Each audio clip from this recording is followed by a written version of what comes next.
Megan Tennant here. Welcome back to the channel. If you're here, I'm sure you read the title of the video, so you know that today we are talking birth control.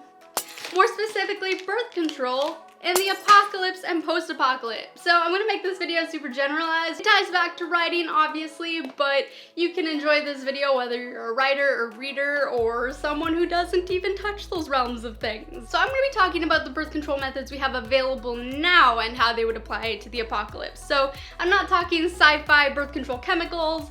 I'm not talking love interests who can smell when you're ovulating, laugh, but under the never sky did it. I recommend you don't go that direction because then you have to address the fact that he'd also be able to smell she's on her period, and then you have to say that her period smells like flowers, and then 30% of your reviews end up complaining about the fact that the book says her period smells like flowers.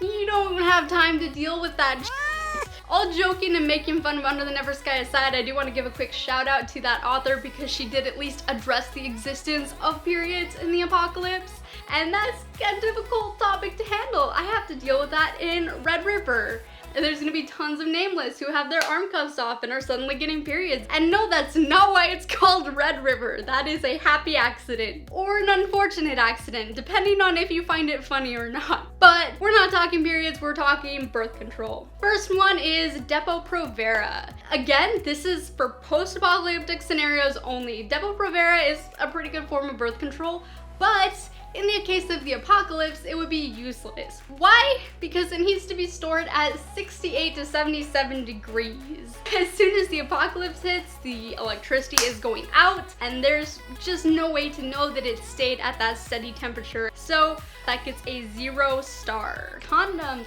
So firstly, availability. Everywhere, all over the place. You'll find them in random houses, pharmacies, gas stations, truck stops. In an apocalypse scenario where shopping means going out and looting, these are gonna be all over the place. Now, shelf life is gonna depend on if there's spermicide in the condom or not. If there's spermicide, it's gonna weaken the latex, so that's gonna make it last only about 3 years max for manufacturing date. But without spermicide, you're looking at more like 5 to 6 years. And this is with perfect storage, so if you have it in your pocket and you're frequently running from the hordes of demon creatures or whatever else caused the apocalypse in your scenario, then it's gonna get more wear and tear, and obviously even in the package it's not gonna last as long. Day-to-day use is pretty easy. Pretty much anyone can figure out how to slap on a condom. Pack space! Here we hit a con because obviously you need one per ejaculation, so depending on how active you are, that could take up either very little pack space or a lot of pack space.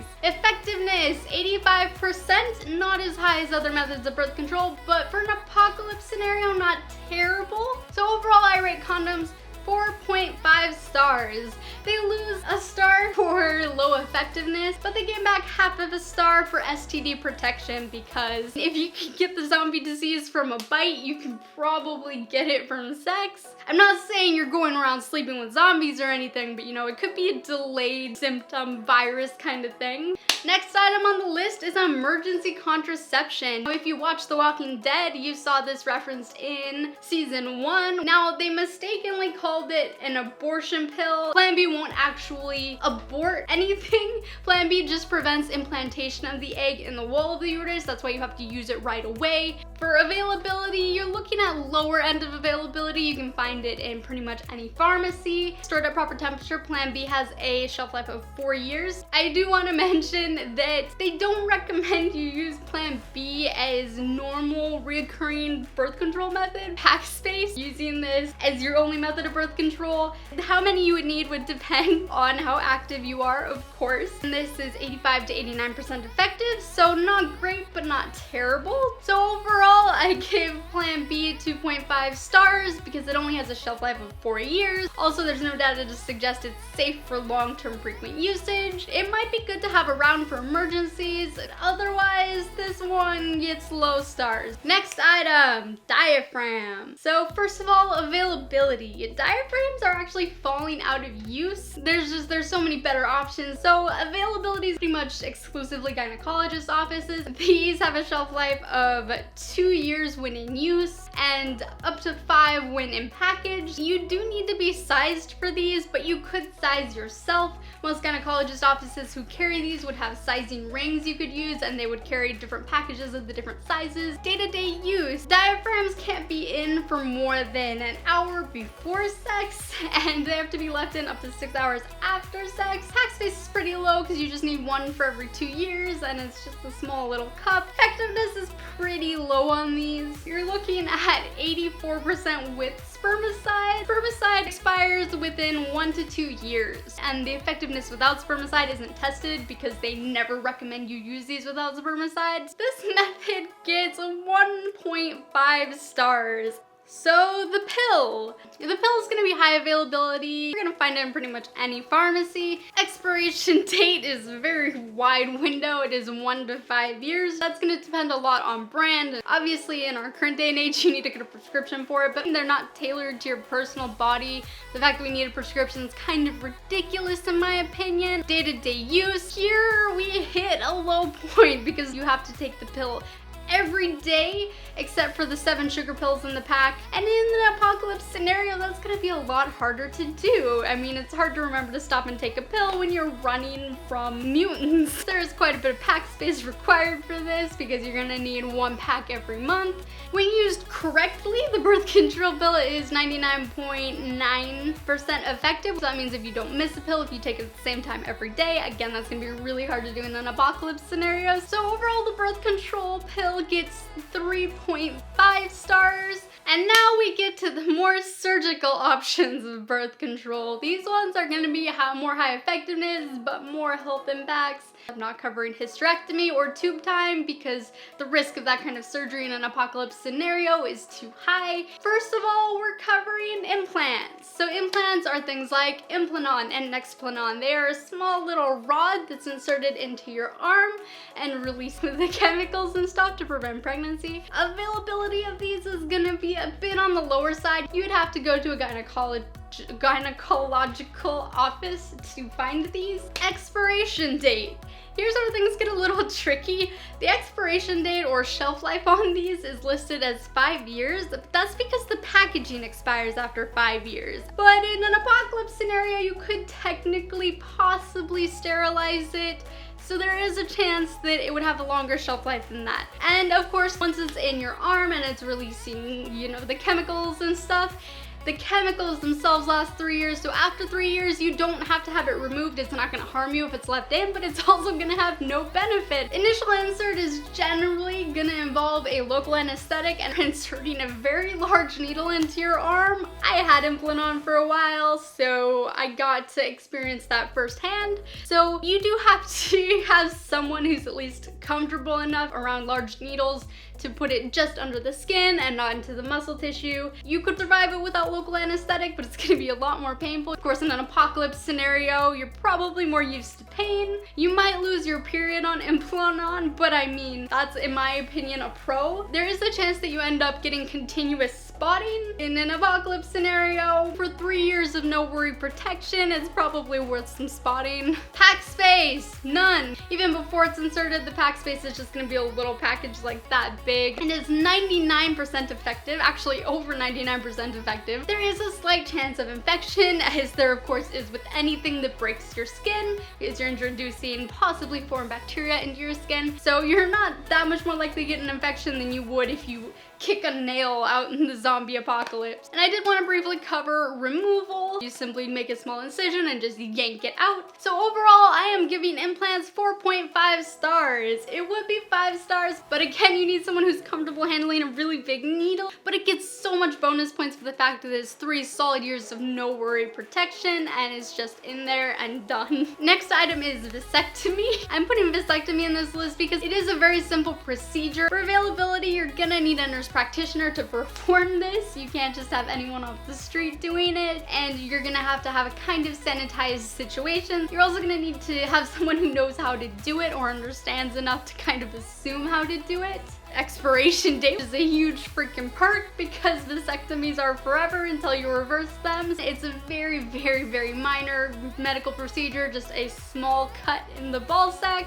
pull the tube out, snip the tube, no stitches required, local anesthetic only, and effectiveness is over 99%. It isn't 100% because there's a small chance that the tubes could heal back together. That chance is a little more likely in an apocalypse scenario if you have just a nurse practitioner doing it who hasn't done it 100 times before. As with the implant, there's a small chance of infection. So overall, I rate the vasectomy 4 stars because you do have to have a little more trust in the doctor to have a scalpel down by your man bits than with the implant where it's up on your arm. And last but not least, we have IUD. IUD is a small device that goes into the uterus. I use Paragard. Fun fact, now you know. So availability is pretty low. Gynecologist offices only unless you happen to find a factory. Expiration date. Now, when in use for the hormonal IUD, we're looking at 6 years. When in use for the Paragard, we're looking at recommended 12 years.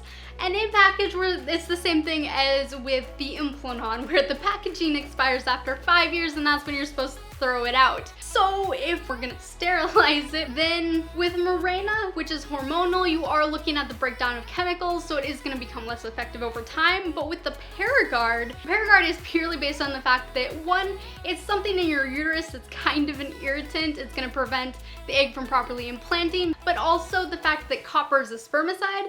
Copper breaks down way more slowly than the chemicals in standard hormonal birth controls. So although the package expires after 5 years, the birth control is equally useful even if the copper is oxidized and started to brown and is no longer shiny, it's still releasing copper ions. So the effectiveness and shelf life of the copper IUD is actually gonna be fairly long. We don't have a number for it because obviously the company isn't gonna put money into testing that for legal reasons, but the copper is gonna be the slowest to degrade out of all of these. So initial insertion, you're gonna want someone who understands the concept of how to insert it and someone who you trust sticking stuff all up in you. The process involves you have to first measure the depth of the uterus and then you insert the rod and that leaves the device behind. It is something that anyone who studies how to do it would be capable of. There's no breakage of skin. It is very painful though. I would know, I've done it twice now. It is not fun, but you don't need any local anesthetic. So in that regard, it is easier to do that initial insertion. They tell you that you need to take your Paragard out after 12 years, and in current society, again, follow that, but there's no actual studies to show that it stops working ever. Obviously, eventually the copper is gonna fully degrade, but human lifespan's only like 100 years, and in the apocalypse it's less, and you hit menopause. So don't do this in current day, but in the apocalypse, theoretically, it would technically last you until menopause. Effectiveness is over 99%. You can get ectopic pregnancies using them, but they are rare. And again, as with anything that's going inside of your body, there is the small risk of infection. So overall, I'm gonna rate it 4.5.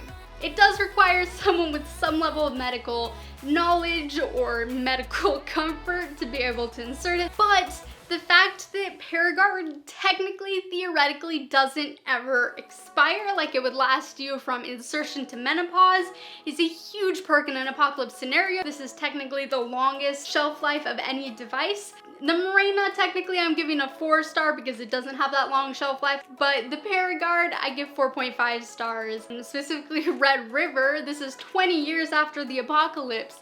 The only method of birth control that is actually technically still viable at that point in the apocalypse is actually the Paragard.